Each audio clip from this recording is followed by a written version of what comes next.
Cinema అనేది అది ఎలా తీయాలి అనేది నేను చెప్పిన దానికి వచ్చే ముందు ఒక చిన్న ఫ్లాష్ బ్యాక్ చెప్తాను. ఇప్పుడు నేను ఒక సినిమా బఫ్. నేను విజయవాడ ఇంజనీరింగ్ కాలేజ్ చదువుకుంటున్నప్పుడు ఆల్మోస్ట్ అసలు రోజు కాలేజ్ ఎగ్గొట్టి వారానికి కనీసం 3-4 సినిమాలు చూసాను. ఒక్కొక్కసారి ఒకే రోజు 2-3 సినిమాలు చూసాను. దాన్ని స్టడీ చేసి దాంట్లో నాకు ఇంట్రెస్ట్ పెరిగి ఆల్మోస్ట్ ఒక పిచ్చిలాగా మారిపోయి డైరెక్టర్ అయి తీరాలనే డెసిషన్ తీసుకుని అప్పటి నుంచి ఎలా డైరెక్టర్ అవ్వాలని వచ్చి వాళ్ళ దగ్గరికి ప్రొడ్యూసర్స్ దగ్గరికి తిరగడం జరిగింది. తిరిగి ఒక పర్టిక్యులర్ స్టేజ్లో I manage to get my break. నేను ఎప్పుడు అసిస్టెంట్ డైరెక్టర్గా పనిచేయలేదు, ఏ ఇన్స్టిట్యూట్కి వెళ్ళలేదు. కేవలం సినిమాలు చూసినప్పుడు నా ఆర్గ్యుమెంట్ ఎప్పుడు ఇది, సినిమా తీయటానికి అసిస్టెంట్గా పనిచేసిన అవసరం లేదు. ఇప్పటికీ నాకు ఆశ్చర్యం వేస్తుంది. అంటే ఎన్ని సంవత్సరాలు అంటే నేను 1990లో నేను అసిస్టెంట్ డైరెక్టర్ చేయకుండా సినిమా చేశాను. మణిరత్నం గారు అసిస్టెంట్ డైరెక్టర్ చేయకుండా చేశారు. శేఖర్ కపూర్ ఎప్పుడు అసిస్టెంట్ లేదు. ఇప్పుడు ఎవరైనా వచ్చి అసిస్టెంట్ డైరెక్టర్ అంటే నాకు అది మూర్ఖత్వం తెలియతాం. ఎందుకంటే స్టూడియోకి వచ్చి ఏంటి అసలు ఇదేంటి అదేంటి అని స్టడీ చేసి, మాకు అప్పుడు ఇంటర్నెట్ లేదు, అప్పుడు బుక్స్ ఉండేవి కాదు, అప్పుడు ఏమీ ఉండేది కాదు. కాబట్టి అసలు ఏంటి ఫస్ట్ నుంచి నేర్చుకొని తీరాలి, అది తప్పిస్తే గతి లేదు అనుకునే రోజుల్లోనే మా విజన్ క్లియర్గా ఉండటం వలన మేము ఎప్పుడు అసిస్టెంట్గా పనిచేయలేదు. నేను ఇప్పుడు 2014లో ఏం కావాలని ఇంటర్నెట్లో తెలిసిపోతుంది. ఫోన్ క్లిక్లో చేస్తే మొత్తం ప్రపంచంలోని టెక్నాలజీ అంతా మనకు తెలుస్తుంది. కానీ ఏ మాత్రం దానికి ఒక ఇది ఇవ్వకుండా మళ్ళీ అసిస్టెంట్ డైరెక్టర్ అవ్వాలి, ఇన్స్టిట్యూట్కి వెళ్ళాలి అనేది అసలు నాకు అర్థం కాదు. ఈ మధ్యన ఒక 2 స్టూడెంట్స్ నాకు ఒక ఫిల్మ్ ఇన్స్టిట్యూట్ నుంచి వచ్చారు. 2 years కోర్స్ చేశాను సార్ అన్నారు. అంటే ఏంటి ఏం కోర్స్ ఏం నేర్పారు అక్కడ అంటే ఇది చెప్పారు, ఈజెన్స్టైన్ అన్నారు, షస్టోస్కీ అన్నారు, ఏదో రకరకాల. అంటే నేను ఇప్పుడు హైదరాబాద్ ఫిల్మ్ ఇండస్ట్రీలో మీరు తెలుగు వాళ్ళు ఇప్పుడు చేస్తున్నారు. మీ ఇన్స్టిట్యూట్ నేర్పితే రేసు గురం ఎలా తీయాలని నేర్పాలి, కానీ ఈజెన్స్టైన్కి ఏంటి మనకేం సంబంధం అంటే అప్పుడు అట్లీస్ట్ మీకు క్లారిటీ ఉండాలి. ఒక హిట్ సినిమా తీద్దాం మీరు ఇండస్ట్రీలోకి వస్తున్నారా, లేకపోతే మీరే చూసుకునే సినిమాలు ఏమైనా చూడాలా, అది అట్లీస్ట్ క్లారిటీ ఉండాలి. ఓకే, నేనే చూసుకుని నేను సినిమాలు చేస్తాను, నాకు కమర్షియల్ హిట్ అనేది అవసరం లేదు. అది ఉంటే అది వేరే పదం. ఇప్పుడు ఉన్న దాంట్లో ఒకప్పుడు అంటే నేను రాకముందు కూడా చాలా ముందు పెద్ద గొప్ప డైరెక్టర్లు కేబీ రెడ్డి గారు, బిఎన్ రెడ్డి గారు అలా ఉండేవారు. ఇంకొక పర్టికులర్ స్టేజ్లో కొంతమంది రాఘవేంద్రరావు గారు, దాసనారాయణరావు గారు వచ్చి ఉంటారు. తర్వాత ఇంకెవరు వచ్చి ఉండొచ్చు చెప్పాడు. కానీ ఇప్పుడు ఎంతోమంది డైరెక్టర్లు ఒక హిట్ తీస్తారు, వెళ్ళిపోతారు, మళ్ళీ వస్తారు, ఇది చేస్తారు. సో అది ఆ బ్రాండ్ అనేది చాలా కాలం ఉండిపోయే బ్రాండ్స్ అనేది ఇంకొండవు. ఉదాహరణకి మీరు హాలీవుడ్లో చూసినా కూడా స్టీవెన్ స్పీల్బర్గ్, జేమ్స్ కెమెరాన్ వీళ్ళిద్దరూ కూడా 30-25 ఏళ్ళు కింద ఎన్నో గొప్ప సినిమాలు వస్తూ ఉంటే మన డైరెక్టర్ పేరు కూడా ఇప్పుడు అడగము కూడా. ఎందుకంటే ఆ cinema by itself becomes a brand. ఒక డైరెక్టర్ అసోసియేషన్ అనేది ఉదాహరణకి ఇన్సెప్షన్ సినిమాకి డైరెక్టర్ పేరు వేయకుండా from the director of dark knight అనేసారు. ఎందుకంటే డార్క్ నైట్ అనేది క్రిస్టఫర్ నోలన్ కన్నా పెద్ద బ్రాండ్ అని మార్కెటింగ్ టీం ఉద్దేశం. క్రిస్టఫర్ నోలన్ పేరు తెలియకపోవచ్చు కానీ డార్క్ నైట్ తెలియకుండా ఉండదు. సో ఆ పేరులోని ఈగో అనేది తీసేసి కేవలం సినిమా మీద కాన్సన్ట్రేట్ చేసి సినిమా అనేది ఒక బ్రాండ్ అనుకున్నాం. అప్పుడు సినిమా అనేది ఒక బ్రాండ్. సినిమా ఎవరు తీస్తారు, ఒక పర్టిక్యులర్ మనిషి డైరెక్టర్ అనేవాడు వాడికి ఇష్టమైన క్యారెక్టర్స్, వాడికి ఇష్టమైన స్టోరీ, వాడు చెప్పే పద్ధతిలో. అంటే రాఘవేంద్ర గారి దగ్గర పనిచేసాం కాబట్టి ఆ స్టైల్లో తీయటం, ఇంకెవరి దగ్గర పనిచేసాం ఆ స్టైల్ తీయటం అనేది అది చాలా అవుట్డేటెడ్ సిస్టమ్. ఇప్పుడు వాడి మనసులో వాడికి ఏమనిపించిందో అది తీయాలి. సో ఇండివిజువల్కి ఒక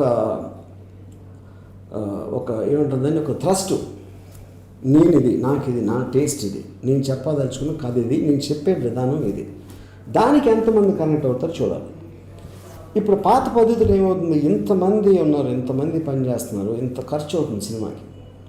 సో ఒక ఎక్స్ప్రెషన్ని మనం కంట్రోల్ చేసుకుని, లేదు మాస్కి ఇది కావాలా, ఇంకోటి గారు లేడీస్కి ఇది కావాలా, ఫ్యామిలీస్కి అది కావాలా అని చెప్పి దాంట్లో అర్థం లేని అనవసరమైన అన్ని లోపలికి నింపుతారు. వాళ్ళ లాజిక్ ప్రకారం కరెక్టే.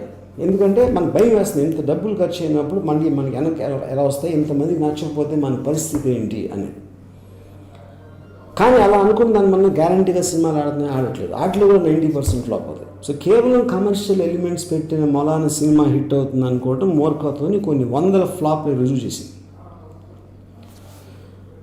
సో ఇప్పుడు విషయానికి వస్తే సినిమా అనేది మీరు చెప్పదలుచుకుని కాదా. నేను శివ తీసినప్పుడు ఆ రోజుల్లో ముద్దుల మావయ్య లేకపోతే ఎస్ గోపాల్ రెడ్డి అని ఒక ప్రొడ్యూసర్ ఉండేవారు. అలాంటి సినిమాలు ఆడాయి. నాకే తెలుసా శివ ఆడుతుందని. నేను స్ట్రాంగ్గా అనుకున్నాను కాబట్టి తీసాను. అది ఆడింది. ఇంకేటేదో ఆడింది, ఇంకోటి ఏదో ఆడలేదు. కొన్ని హిట్స్ అయినాయి, కొన్ని ఫ్లాప్స్ అయినాయి, అలాంటి రకరకాలు జరిగింది. కానీ ఇలాంటి సినిమా తీస్తే చూడరు, ఎందుకంటే వేరే సినిమాలాగా లేదు అని అనుకుంటే ఒక శివ అనే సినిమా వచ్చేది కదా. సో ఒక మనిషి స్ట్రాంగ్గా కన్విక్షన్ చేసేది తను తీనేది. నాకు లక్కీగా నాగార్జున నన్ను తీనేచ్చాడు. ఇంకో వేరే డైరెక్టర్ తీనిపోవచ్చు. ఇంకో డైరెక్టర్కి అసలు సినిమా ఇండస్ట్రీకి వచ్చే అవకాశమే అప్పుడు ఉండేది కాదు. ఇప్పుడు అలాగే అనుకుంటున్నారు అందరూ. కానీ ఇప్పుడు ఇక్కడ నేను చెప్పేది ఏంటంటే, ఇప్పుడు ఒక రెవల్యూషన్ డిజిటల్ టెక్నాలజీతో వచ్చింది. ఎందుకు వచ్చింది అది? సినిమా ఇండస్ట్రీకి తెలియకుండా అక్కడికి వెళ్ళి పెద్ద పెద్ద కెమెరాలు ఉంటాయి, ఎక్స్పెన్సివ్ కెమెరాస్ ఉంటాయి, యూనిట్ సైజులు, 100 మంది లైట్ మెన్లు, ఇది క్రేన్లు, ట్రాలీలు అన్నీ పెట్టుకొని ఇంతమందిని చేసి మన సినిమా తీయాలంటే ఆబ్వియస్లీ చాలా ఖర్చుతో కూడిన పని. నేను రక్త చరిత్రలో డిజిటల్ యూజ్ చేసినప్పుడు చాలామంది అసలు డిజిటల్ లేదు, దానికి ఇది ఉండదు, అది ఉండదు, ఇది రకరకాల కెమెరామెన్ కూడా చెప్పారు. ఎందుకంటే ఏదైనా కొత్తది వస్తే మనిషి దాన్ని తిరస్కరిస్తాడు, భయపడతాడు, కంఫర్టబుల్ ఉంటాడు. కాబట్టి అప్పుడు అందరూ బిగ్గెస్ట్లో ఉన్నవాళ్ళు అందరూ కూడా దాన్ని లేదు, అది చీపు, అది చేయకూడదు, అది క్వాలిటీ తగ్గిపోతుందని చెప్తారు. పెద్దవాళ్ళు చెప్పారు కాబట్టి వీళ్ళు నమ్ముతారు. కానీ ఎప్పుడైనా ఒకటి సక్సెస్ అయింది, ఎవరు ప్రూవ్ అయిందంటే, ఇప్పుడు ఇవాళ రోజున రక్త చరిత్ర హార్డ్లీ 3 ఏళ్ళు అయింది. ఇప్పుడు ఫిల్మ్ కెమెరా అనేది లేదు, అసలు వెళ్ళిపోయింది. దాని తర్వాత టెక్నాలజీ ఇంకా పెరుగుతూ వస్తుంది. ఇప్పుడు సినిమా అనేది ఒక కథ ఉంది, ఆ కథ పర్ఫార్మెన్సెస్ ఉన్నాయి, యాక్టర్స్ పర్ఫార్మెన్సెస్. ఈ యాక్టర్స్ ఆ పర్ఫార్మెన్స్ చేస్తా, డైలాగులు చెప్తా ఉంటే ఆ స్టోరీ అనేది ముందుకు వెళ్తుంది. దీన్ని క్యాప్చర్ చేయడానికి మనకు ఒక టెక్నికల్ ఆస్పెక్ట్ ఉంటుంది. కెమెరా అవ్వచ్చు, సౌండ్ అవ్వచ్చు, మ్యూజిక్ అవ్వచ్చు, ఇలాంటి రకరకాలు. ఇందులో కెమెరా అనేది చాలా ముఖ్యం. ఎందుకంటే లొకేషన్ టైంలో కెమెరా అనేది షూట్ చేస్తాం. దానికి ఉన్న లైట్లు, కెమెరామ్యాను, ఈ ట్రాలీలు, ట్రాక్లు ఇలాంటివి అన్నీ కలిసి ఒక యూనిట్ తయారయ్యి మ్యాక్సిమం సినిమా బడ్జెట్ అనేది ఆ డిపార్ట్మెంట్ పెంచుతుంది. ఇది నా ఎక్స్పీరియన్స్లో నేను అర్థం చేసుకోను. ఇప్పుడు ఐస్ క్రీమ్ సినిమా మనం రిలీజ్ అయింది. దాంట్లో ఉన్న కథకి కామెంట్ ఉండొచ్చు, కొందరికి నచ్చచ్చు, కొందరికి నచ్చకపోవచ్చు. ఏదేది అది ఇందాక ఆల్రెడీ ఎక్స్ప్లెయిన్ చేసినప్పుడు నేను చెప్పింది. ఇప్పుడు ఇందాక మొత్తం అందరికీ నచ్చాలని తెస్తారా, లేకపోతే మీకు నచ్చింది మీరు ఒక జోక్ చెప్తారు, లేకపోతే ఒక చిన్న ఇన్సిడెంట్ చెప్తారు, లేకపోతే ఒక చిన్న అనెక్డోట్ చెప్తారు. అది అందరికీ కావాల్సిన అవసరం లేదు. మీ ఫ్రెండ్కి నచ్చింది మీ మదర్కి నచ్చకపోవచ్చు, మీ మదర్కి నచ్చింది మీ ఇంకెవరో అడుగు నచ్చకపోవచ్చు. అలాగే రకరకాల వాళ్ళ సెన్సిటివ్ ఉంటుంది. కానీ ఎవరినైతే మనం ఉద్దేశించి చేసామో వాళ్ళకి మాత్రం 100% నచ్చాలి. దాన్ని డైల్యూట్ చేయకూడదు అనేది నా బేసిక్ కాన్సెప్ట్. అప్పుడు కథ మీద కొంచెం కామెంట్ ఉన్నా, కొందరు బాగాలేదన్నారు, కొందరు బాగుందన్నారు. కానీ ఏకగ్రీవంగా అందరూ ఒప్పుకుంది ఏంటంటే టెక్నికల్లీ ఎక్స్ట్రాడినరీగా ఉంది ఐస్ క్రీమ్ అంటే. టెక్నిక్ ఏంటి? 2 ఇందాక నేను చెప్పింది. చూడటానికి బొమ్మ ఎలా ఉంది, వినటానికి సౌండ్ ఎలా ఉంది, ఈ రెండే టెక్నిక్ ఆడియన్స్ సంబంధించినంతవరకు. ఇప్పుడు ఐస్ క్రీమ్ ఈ కెమెరాతో షూట్ చేసాం. ఈ కెమెరా రెండింటితో షూట్ చేస్తే ఇదొక 25,000, ఇదొక 15,000. అంటే మీరు కొనటానికి 25,000లో మీ కెమెరా వస్తుంది, లేకపోతే 15,000లో కెమెరా వస్తుంది. ARRI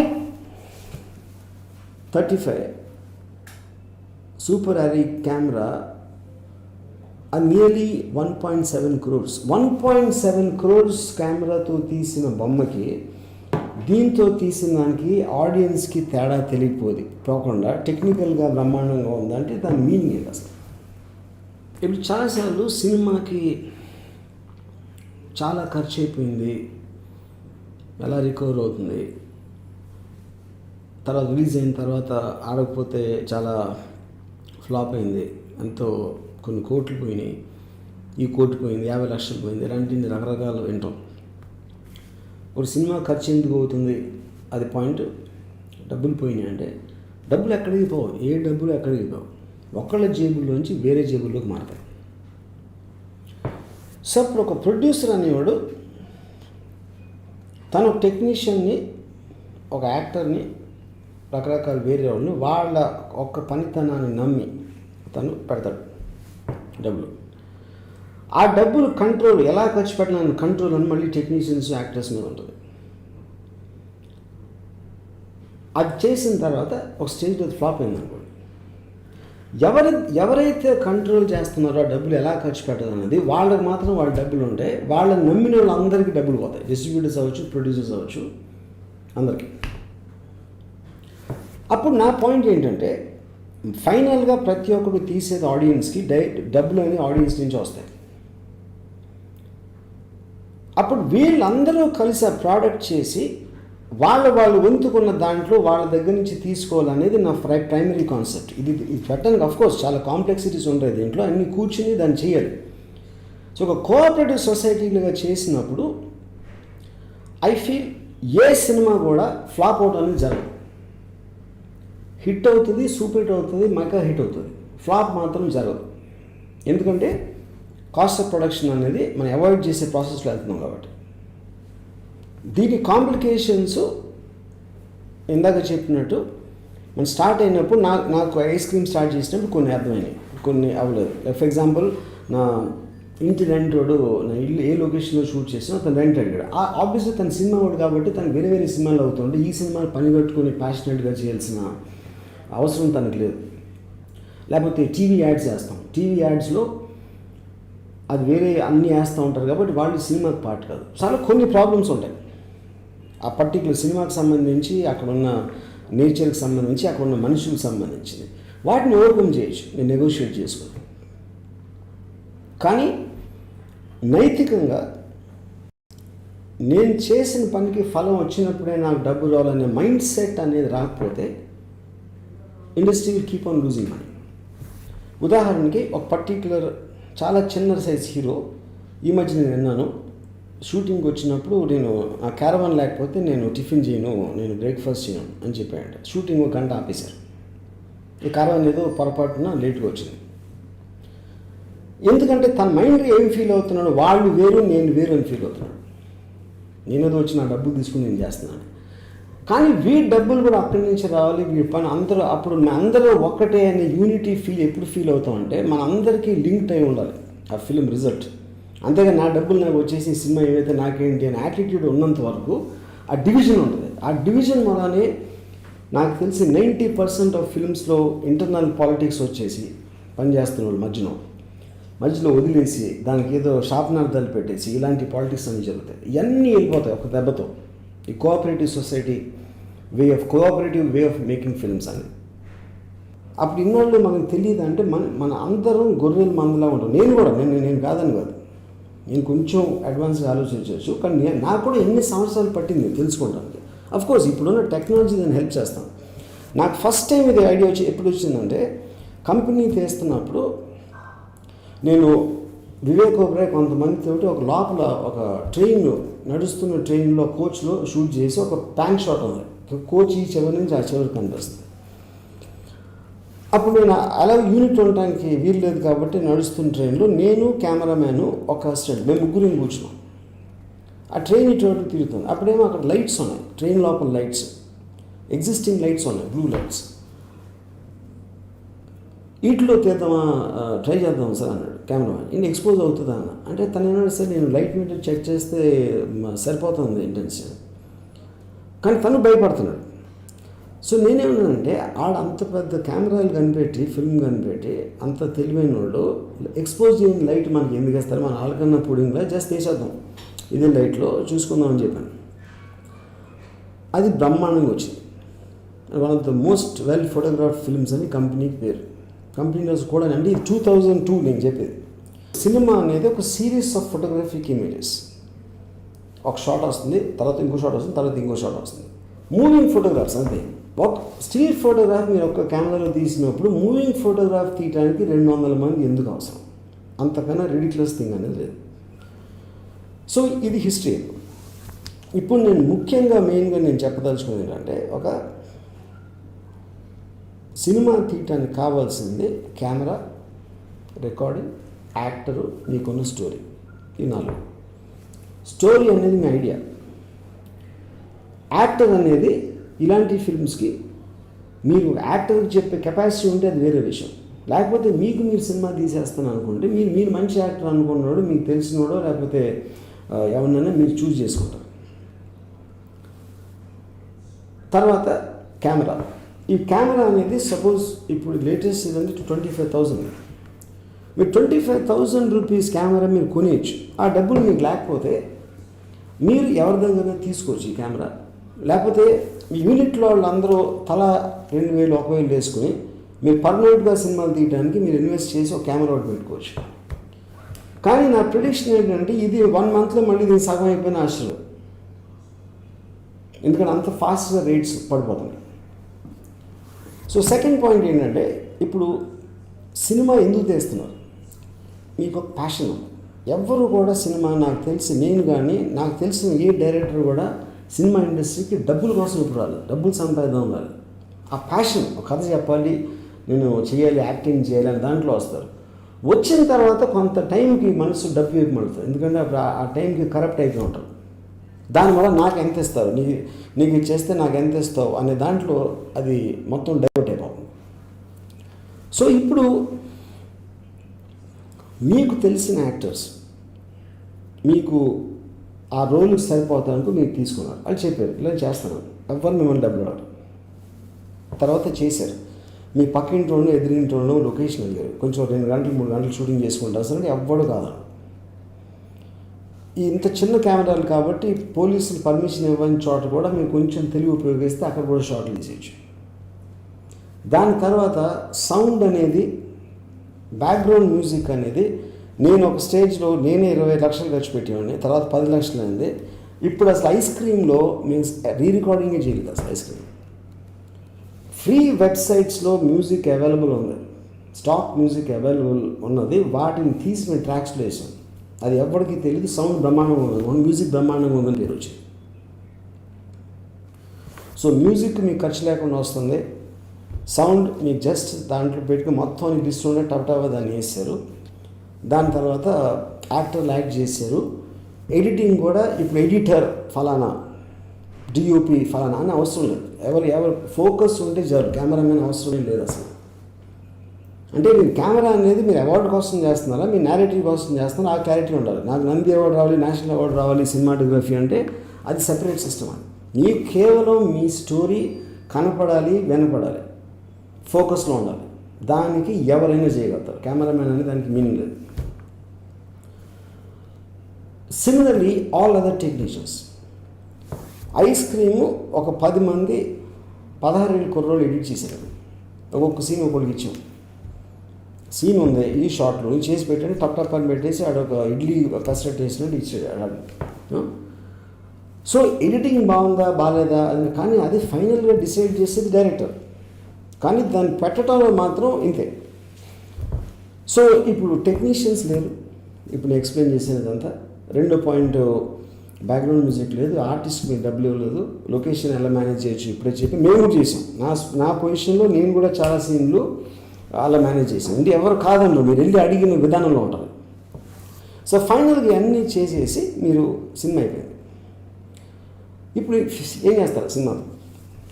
సినిమా అయిపోవడం చాలామంది చేయొచ్చు, కానీ దాన్ని ఎలా రిలీజ్ చేస్తారు, దాన్ని ఎలాగా ప్రమోట్ చేస్తారు, పబ్లిసిటీ చేస్తారు. ఫైనల్గా దానికి ఐడియా ఏంటంటే, మీరు ట్రైలర్ కట్ చేసి మీ సినిమాకి యూట్యూబ్లో పెట్టి దాని లింకు మీరు నాకు పంపించారు అనుకోండి, ఆ ట్రైలర్ నచ్చితే ఈ విషయం ఉంది ఈ సినిమాలో అనిపిస్తే అప్పుడు నేను ఆ సినిమా చూస్తాను. ఆ సినిమా చూసి ట్రైలర్ అంత బాగా సినిమా కూడా ఉంది అని ఒక పద్ధతి ప్రకారం అనిపిస్తే అప్పుడు మీతో కూర్చుని నేను ఓకే నేను రిలీజ్ చేస్తాను, ఇలా పబ్లిసిటీ చేస్తాం, మీకేంటి మాకేంటి అని ఒక డీల్ చేసి నేను ఐస్ క్రీమ్ కంపెనీ అని పెడతాను. ఐస్ క్రీమ్ కంపెనీ బ్రాండ్లో ఆ సినిమా రిలీజ్ అవుతుంది. ఒక నిమిషం నన్ను పక్కన పెట్టండి, నాకే పంపద్దు, ఇదే మీ లింక్ ఏదైతే ఇస్తున్నానో, ఎందుకంటే నాకు కొన్ని సెన్సిబిలిటీ, నాకు కొన్ని సినిమాలు నచ్చకపోవచ్చు, కానీ అంత వలన నేను ఫ్లాప్లు తెస్తాను. నేను వాడిని జడ్జ్ చేయడానికి ఈ సినిమా బాగుంటుందా అని. నాకే కాకుండా మీరు ఇండస్ట్రీలో ఉన్న ప్రొడక్షన్ ఆఫీసెస్ అవ్వచ్చు, డిస్ట్రిబ్యూషన్ ఆఫీసెస్ అవ్వచ్చు, లేకపోతే వేరే రకరకాల కంపెనీ అందరికీ పంపించాను. వాళ్ళు ఎవరో ఒకరికి మీకు నచ్చవచ్చు, చెప్పలేం. అప్పుడు నేను లేకపోతే వాళ్ళు ఉన్నారు, వాళ్ళు లేకపోతే ఇంకోళ్ళు ఎవరు ఉంటారు. సపోజ్ ఏది వర్కౌట్ అవ్వకుండా మా ఎవ్వరికి నచ్చలేదు అనుకోను, అప్పుడు ఏం చేస్తారంటే ఆ సినిమా వదిలేసి ఇంకో సినిమా చేయి, మీకు పోయేదే ఉంది. మీకు ఎందుకు పోదంటే మీరందరూ డబ్బులు లేకుండా సమిష్టిగా పనిచేసి మీ చుట్టి సంపడరు, మీరు డబ్బులు ఖర్చు పెట్టలేదు. కానీ శ్రమ కూడా కాదు, ఎందుకంటే ఇష్టమై పని చేస్తే అది కష్టం అవ్వదు, దాని శ్రమ అనకూడదు. మీరు ఎంజాయ్ చేశారు, మీరు ఆ ప్రాసెస్ అంతా ఎంజాయ్ చేసినప్పుడు మ్యాక్సిమం మీ లైఫ్లో 10 రోజులు పోయింది అంతే. కానీ ఎవరికి నచ్చని సినిమా మీరు చేశారు కానీ ప్రూవ్ అయిపోయింది కాబట్టి ఇంకో సినిమా ఏంటి పోయేది, ఇంకో కాంటినెంట్. సపోజ్ మీరు చీరాలలో సినిమా తీశారనుకో, ఆ సినిమా మాకు నచ్చలేదు, ఎవరు నచ్చలేదు, రిలీజ్ చేయట్లేదు కాబట్టి మీరే చీరాల్లో థియేటర్ రోడ్తో మాట్లాడి థియేటర్లో మీరు వేయండి, ఎంత వచ్చిన దాంట్లో ఎన్ని టికెట్లు వస్తే దాంట్లో కొంచెం పంచుకుందాం, మీరు ఒక డీల్, ఒక ప్రపోజల్ పెట్టచ్చు చీరాల్లో. దీనికి ఆల్రెడీ ప్రూఫ్ ఉంది యాక్చువల్గా. ఎందుకుంది? హైదరాబాద్ నవాబ్ అని ఒక్క రామకృష్ణ థియేటర్లో నియర్లీ ₹1 కోటి కలెక్ట్ చేసింది. దానికి కారణం ఏంటంటే ఆ సబ్జెక్ట్ మ్యాటరు రామకృష్ణ థియేటర్ దగ్గర ఉన్న పర్టికులర్ ఏరియాకి సంబంధించింది, వాళ్ళకి కనెక్ట్ అయింది. అది హైదరాబాద్లో మిగతా ఏ థియేటర్లో కానీ ఆంధ్రప్రదేశ్లో ఎక్కడ ఆడలేదు. సేమ్ థింగ్ తునిలో నేను నాన్న అబద్ధం, నాకు పేరు సరిగ్గా గుర్తులేదు, ఉట్టి తునిలో 22 days 4 shows హౌస్ఫుల్ అని. ఎందుకంటే ఆ సినిమా తునిలో తీశారు, ఎందుకంటే తుని వాళ్ళు కనెక్ట్ అయ్యారు అక్కడ. అలాగే ఇప్పుడు ఫిల్మ్ ఇండస్ట్రీ అనేది ఇండియాలో బాంబేలో ఉంది, హిందీలో ఎక్కడో హైదరాబాద్లో ఉంది తెలుగు ఇండస్ట్రీ. చీరాల్లో ఎందుకు ఉండదు, ఖమ్మంలో ఎందుకు ఉండకూడదు? అప్పుడు ఏమవుతుందంటే మీరు చీరాల అబ్బాయిని హీరో పెట్టి, చీరాల అమ్మాయిని హీరోయిన్ పెట్టి, చీరాల లొకేషన్స్ ఎవరో తెలుసుంటే చీరాల నివసించేవాళ్ళు అక్కడి నుంచి అక్కడ ఏదో వాళ్ళు కనెక్ట్ అయ్యే ఒక ఐడియా తీసుకుని మీరు సినిమా చేసి మీరు చీరాల్లో చూసుకుంటే ఇంకేంటి ప్రాబ్లం? నేను ఎలాగో ఆల్రెడీ ప్రూవ్ చేశాను, డబ్బులు లేకుండా సినిమా తీసేసి ఆల్రెడీ ప్రూవ్ అయిపోయింది. ఆ ప్రూఫ్ అయిపోయిన తర్వాత దాన్ని రిలీజ్ చేయడానికి చీరాల్లో మీరు చేసుకోవచ్చు, లేకపోతే మీరే అక్కడే పెట్టి కొంతమంది పిలిచి ₹5,000 తీసుకుని చూడవచ్చు, లేకపోతే ఫ్రీగా చూపెట్టచ్చు. ఎవెన్చువల్లీ మీరు చూపెట్టడానికే కదా. అప్పుడు అక్కడ రెస్పాన్స్ బట్టి మీరు చీరాల పక్కకు తీసుకెళ్ళచ్చు, లేకపోతే మీరు చీరాల కలెక్షన్స్ ఎంత బాడిందో చూపించి మళ్ళీ మీరు హైదరాబాద్ రావచ్చు మెయిన్ డిస్ట్రిబ్యూటర్ కోసం. దాని తర్వాత వేరే రెవెన్యూస్ అని యూట్యూబ్ అని వచ్చి దాని వచ్చి ఇలాంటివి ఎలాగో ఉన్నాయి. So this is as far as promotion is concern, release is concern. అప్పుడు మీరు ఆంధ్రప్రదేశ్ అంతా రిలీజ్ చేయాలంటే మీరు డెఫినెట్గా టీవీలో యాడ్స్ ఇవ్వాలి, అట్లాంటివన్నీ అవుతాయి. అది ఎలాగో మీ డిస్ట్రిబ్యూటర్ వస్తే మీకు అది జరిగిపోతుంది. మీ ఊర్లోనే చేయాలంటే టీవీ అవసరం లేదు, మీ ఊర్లో మీరు పోస్టర్లు పెట్టారు, అది పెట్టారు, లేకపోతే కరపత్రాలు పంచండి. ఫలానా సినిమా థియేటర్లో ఉంది, జస్ట్ 5 కుర్రాళ్ళు మీరు ఇస్తే వాళ్ళు పని చేస్తే ఆ పబ్లిసిటీ అయిపోతుంది. మెయిన్ థింగ్ ఏంటంటే ఈ సినిమాలో మీరు గుర్తుంచుకోవాల్సింది, మీకు సినిమాలో ఉన్న కంటెంట్ కన్నా టైటిల్ దేని గురించి ఆ సబ్జెక్ట్ అనేది క్లియర్గా పోస్టర్లో కానీ ట్రైలర్లో కానీ రావాలి. ఎందుకంటే అట్రాక్ట్ చేసేది ట్రైలర్. సినిమా అనేది మీరు థియేటర్ లోపలికి వెళ్ళాక తెలుస్తుంది ఎంత బాగుంది ఎంత బాగాలేదని. సో ఈ కాస్టింగ్ లేని సినిమాలు అనేది ట్రైలర్ వర్కౌట్ అవ్వకపోతే అది నిజంగా సినిమా టెరిఫిక్గా ఉన్నా కూడా it won't make any difference. So this is the basic point and size. అప్పుడు ఇండస్ట్రీ ప్రతి చోట, ఎందుకంటే సినిమా అనేది ఫైనల్గా ఒక తయారైంది, దాని 100-200 మంది ఒక థియేటర్లో కూర్చొని చూస్తున్నారు. అంటే ఒక నాటకం ఉంటుంది, పృథ్వీ థియేటర్ అని ఉంది బాంబేలో. ఆ పృథ్వీ థియేటర్లో రెగ్యులర్ ఆడియన్స్ ఉంటుందండి నాటకం చూడటానికి.